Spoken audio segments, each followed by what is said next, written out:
இந்துக்களே புரிந்து கொள்ளுங்கள், இப்பொழுது உங்கள் நாடுகளில் இருக்கின்ற வளமை கூட இந்து சிவிலைசேஷனோட சோசியல் ஸ்பிரிச்சுவல் கேபிட்டலா என்ஜாய் பண்ணிட்டு இருக்கீங்க.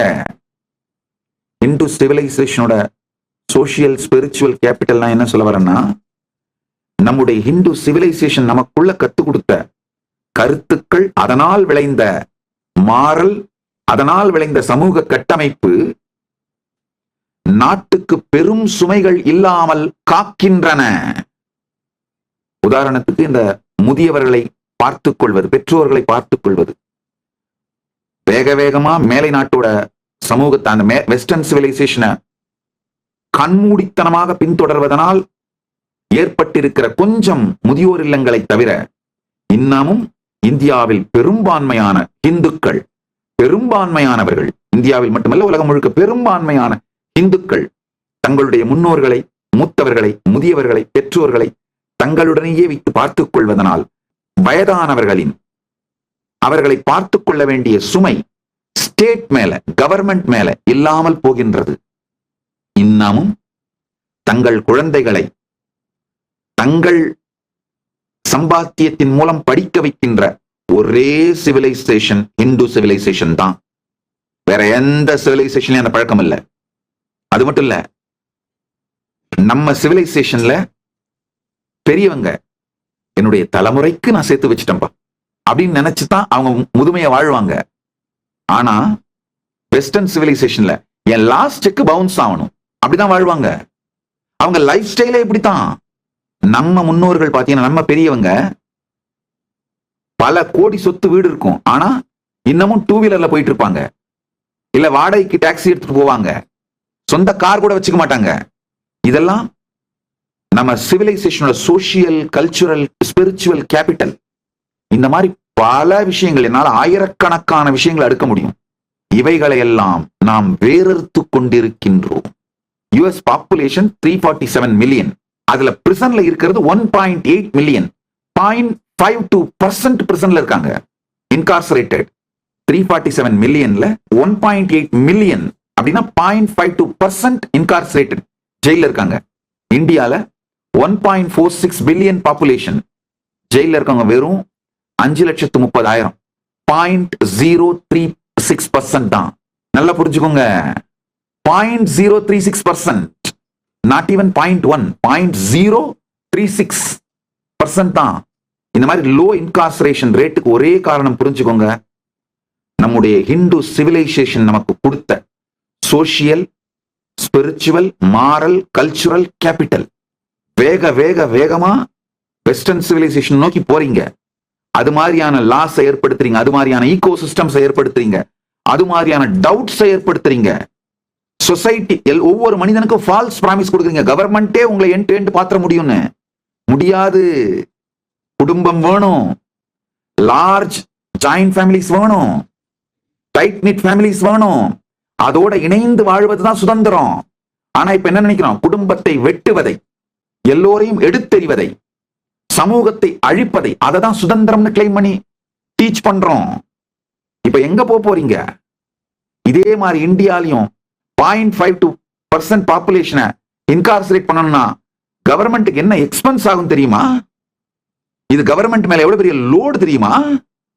கவர்மெண்ட் மேல இருக்கிற லோடு மொத்த லிஸ்டிங் எடுத்தோம்னா, வயதானவர்களை பார்த்துக் கொள்வது, இந்த பென்ஷன், எல்டர்ஸை பார்த்துக்கிறது, எல்டர்ஸுக்கு மென்டல் கேர் கொடுக்கிறது, குழந்தைங்களை படிக்க வைக்கிறது, அவங்க ப்ரொடக்டிவான சிட்டிசனா மாறுற வரைக்கும் அவங்களை படிக்க வைக்கிறது, அவங்க ரிட்டையர் ஆன பிறகு அவங்களை பார்த்துக்கிறது. இது மாதிரி ஒவ்வொரு துறையை எடுத்தோம்னாலும் இந்துக்கள் அந்த நாட்டோட கவர்மெண்ட் மேல போடுற லோடு மிக மிக மிக குறைவு. லோயஸ்ட் லோடு, மினிமம் லோடோட இருக்காங்க. காரணம், நம்முடைய சிவிலைசேஷனுடைய சோசியல், கல்ச்சுரல், எக்கனாமிக்கல் கேபிட்டல். இது எதுவுமே புரியாம இந்து மதத்தோட economic impact, social impact, Hindu மதத்தோட ஸ்பிரிச்சுவல் சயின்ஸும் கல்ச்சரும் ஒரு நாட்டுக்கு எந்த அளவுக்கு மிகப்பெரிய நன்மையாகவும் பலமாகவும் இருக்கிறது என்று தெரியாமல், தெரிந்து கொள்ள விரும்பாமல், புரிந்தும் அதை பற்றி கவலை இல்லாமல், கொடுமையான வேகத்தோடு நம்முடைய சனாதன இந்து தர்மத்தோட சிவிலைசேஷனை அந்த வாழ்க்கை முறையை வேறறுத்தே தீர்வோம் என்று வெறித்தனம் கொண்டு இயங்கிக் கொண்டிருக்கும் தீய சக்திகளே, அவைகளின் பின்னால் சென்று கொண்டிருக்கும் மூடஹிந்துக்களே, புரிந்து கொள்ளுங்கள். நீங்களும் 0.52% பாப்புலேஷனை இன்கார்சரேட் பண்ற அந்த ஸ்ட்ரக்சரை தான் நோக்கி ஓடிட்டு இருக்கீங்க.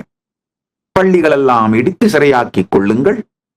பள்ளிகளில் பகவத்கீதையை மறுப்பதாலே அவைகளை சிறையாக்கி சிறையிலே நிரப்பி சிறையிலே பகவத்கீதை படித்துக் கொள்ள அனுமதித்து இப்படிதான் நடந்துட்டு இருக்கு. இதை நோக்கிதான் ஓடிட்டு இருக்கீங்க. புரிந்து கொள்ளுங்கள்.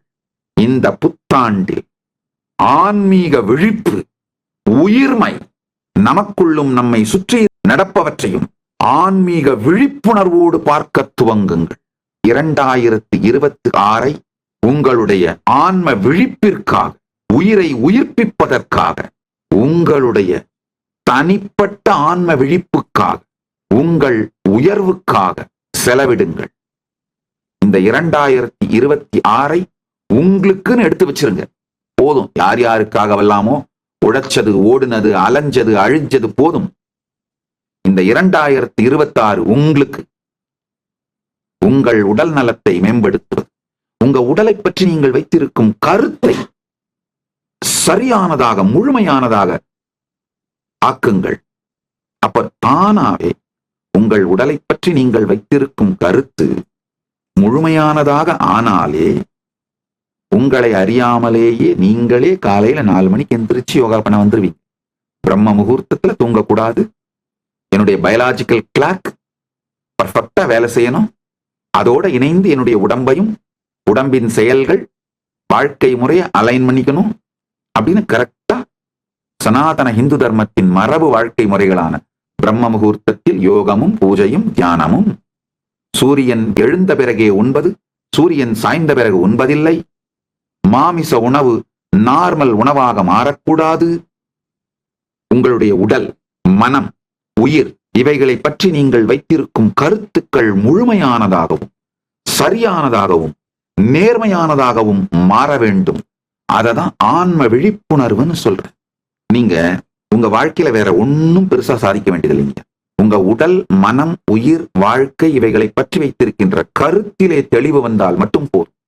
தானாவே இந்த பிரபஞ்சத்தின் இயக்கம் தர்மத்தோடு இணைந்து உடலும் மனமும் உயிர்மையும் உச்சத்தில் இருக்கின்ற இனிமையான வாழ்க்கையை வாழ ஆரம்பிச்சிருவீங்க.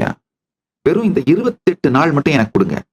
எனக்கு கொடுங்கன்னா நான் உடனே உங்களை ஆசிரமத்துக்கு வந்துருங்கன்னா கூட கூப்பிடல. அப்படி வந்திருக்க முடிஞ்சா வாங்க. கைலாசா திருவண்ணாமலையோட கதவுகள் திறந்தே இருக்கின்றன. ஜனவரி 1ஆம் தேதியிலிருந்து 31ஆம் தேதி வரைக்கும் இலவசமாக பரமசிவ சேனை நிகழ்ச்சி நடக்குது. உணவு, தங்குமிடம், வகுப்புகள் அனைத்தும் இலவசமாக கொடுத்து வகுப்பு கொடுக்குறேன். அது 5 லட்சம் ரூபாய் பெருமானுடைய ப்ரோக்ராம் இலவசமா கொடுக்குறேன். அது ஒரு பக்கம். 2வது, இந்தியா முழுக்க யாத்திரை பண்ணணும்னு நினைக்கிறவங்களுக்கு, பரிவராஜ யாத்திரையா போகணும்னு நினைக்கிறவங்களுக்கு இந்த 1 மாத வகுப்பையும் இலவசமா கொடுத்து, 5 லட்சம் ரூபாய் பெருமானுடைய வகுப்பையும் இலவசமா கொடுத்து, நீங்க யாத்திரை போறதுக்கு குறைந்தபட்சம் 1 லட்சமாவது ஒவ்வொருவருக்கும் செலவழிக்கின்றேன். கைலாசா திருவண்ணாமலையில் நடைபெறும் பரமசிவ சேனா பயிற்சி முகாமில் இணையுங்கள்.